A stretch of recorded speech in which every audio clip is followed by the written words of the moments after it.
The federal agent didn't raise his voice. He didn't need to. He just slowly, deliberately, peeled the neon orange violation sticker from the windshield of his government vehicle, held it up between his thumb and forefinger as if it were a contaminated specimen, and said in a voice that could freeze water, "Ma'am, I'm going to need to have a word with you in my office." That was the precise moment our HOA president, Dolores Tinsley, realized the meticulously ordered world she had built was about to spectacularly collapse.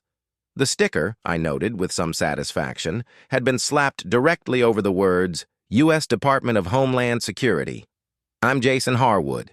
I keep to myself, mow my lawn, and I chose my home in Oakleaf Estates specifically to avoid the kind of drama Dolores seemed to cultivate like a prize-winning rose.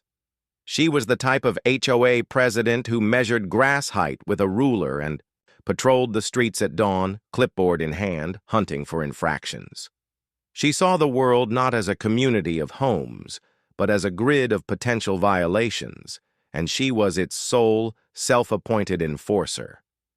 Her husband, Frank, trailed behind her during these patrols like a lost puppy, a silent, nodding accomplice to her suburban tyranny, his eyes always carrying a look of quiet desperation.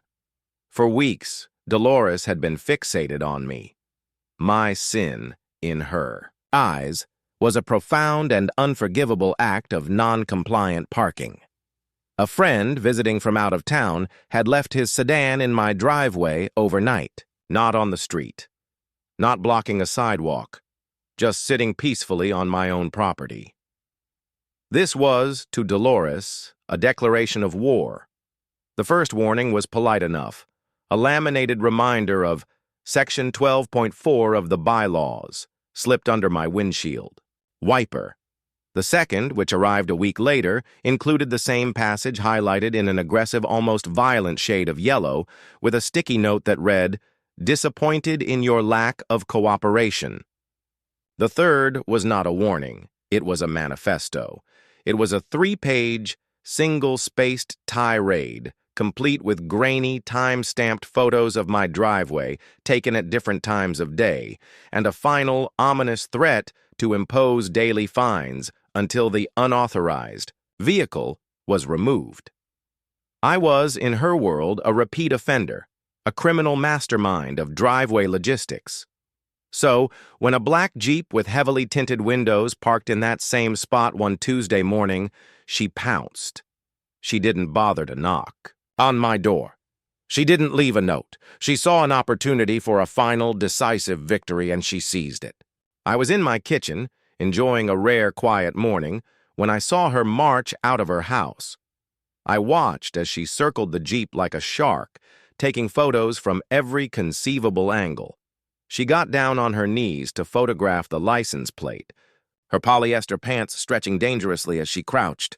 After documenting her evidence, she produced the crown jewel of her arsenal, a violation sticker the size of a movie poster, neon orange and covered in threatening all-caps text. She slapped it onto the center of the windshield with a triumphant flourish. The problem, of course, was that the Jeep belonged to a federal agent from Homeland Security investigations. Agent David Sullivan, as I would later learn, was conducting surveillance on a house 3 doors down, a house involved in a rather serious financial crimes investigation.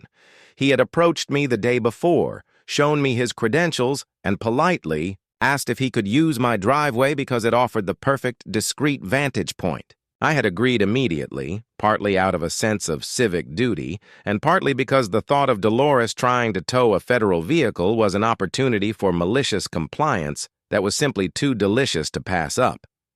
Dolores was busy taking photos of her handiwork, no doubt for the next edition of her Wall of Shame in the HOA newsletter, when the driver's side door of the Jeep opened.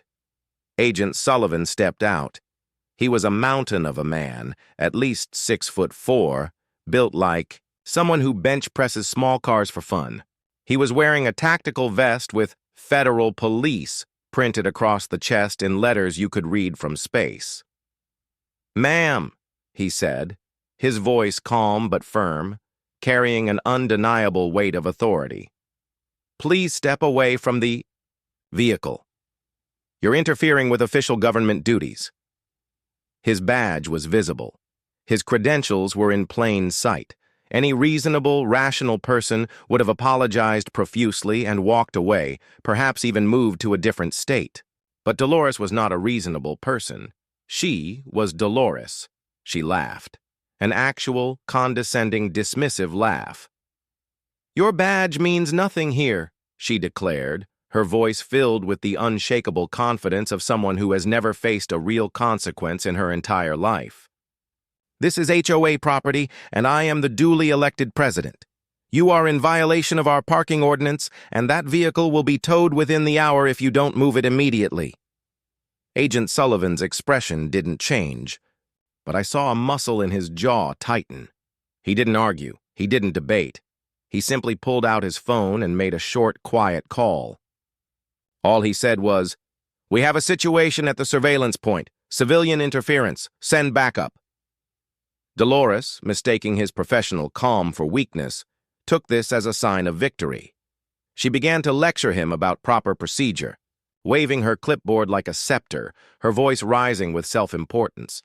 She had the absolute audacity to tell him that real law enforcement would understand and respect the importance of community standards. She was still mid-rant, explaining the finer points of driveway aesthetics when the backup arrived. The backup did not arrive quietly. Within 15 minutes, 2 more black SUVs with government plates and an alarming number of antennas rolled silently onto our street, blocking it off from both ends. Agents poured out as if responding to a national security threat, their movements efficient, purposeful, and utterly intimidating. They didn't even glance at me as I watched from my window. They walked directly to Dolores. The lead agent, a woman who introduced herself as Special Agent Rivera, was the picture of federal authority. She listened patiently as Dolores tried to explain her jurisdiction, then calmly held up a hand to silence her. Rivera explained, with a chilling lack of emotion, that Dolores had not only tampered with federal property, but had also actively obstructed a months-long multi-state investigation into interstate fraud and money laundering. The color drained from Dolores's face so quickly it was almost impressive. She went from tomato red to ghost white in about 3 seconds. She started stammering about her authority as HOA president, about bylaws, about community standards. Agent Rivera was unmoved. "Ma'am," she said, her voice cutting through the air like steel, "your HOA rules do not supersede federal law. The potential damages from your interference could run into the millions. We will be in touch." Dolores's clipboard fell from her trembling hands and clattered onto the pavement. She looked around desperately for support, but the neighbors, who had gathered, were all silently recording on their phones. Her husband, Frank, had mysteriously vanished, likely hiding in their garage.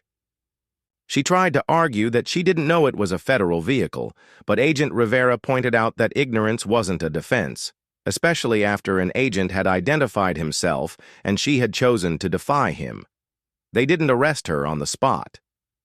Instead, in a move that was somehow more terrifying, they took her information, photographed the giant violation sticker she had used, and informed her she would be hearing from the U.S. Attorney's Office.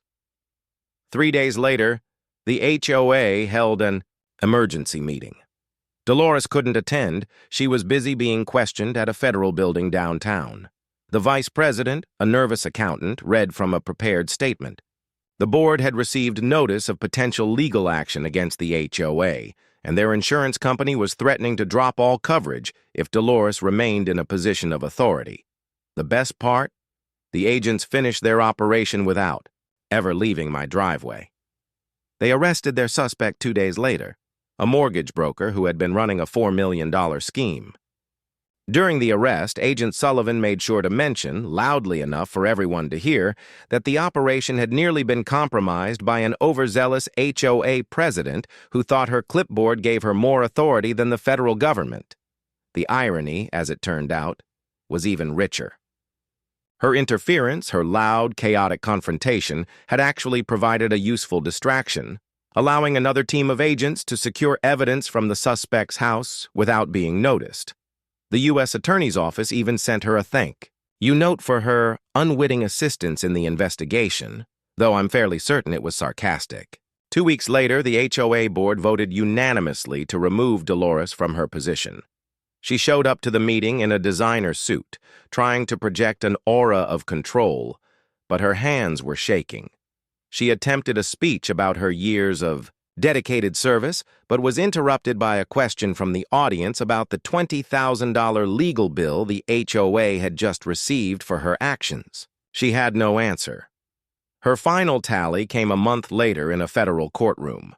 For obstruction of justice and interfering with a federal investigation, Dolores Tinsley was fined $75,000. As the judge read the sentence, her perfect world of HOA supremacy crumbled into a very expensive pile of dust.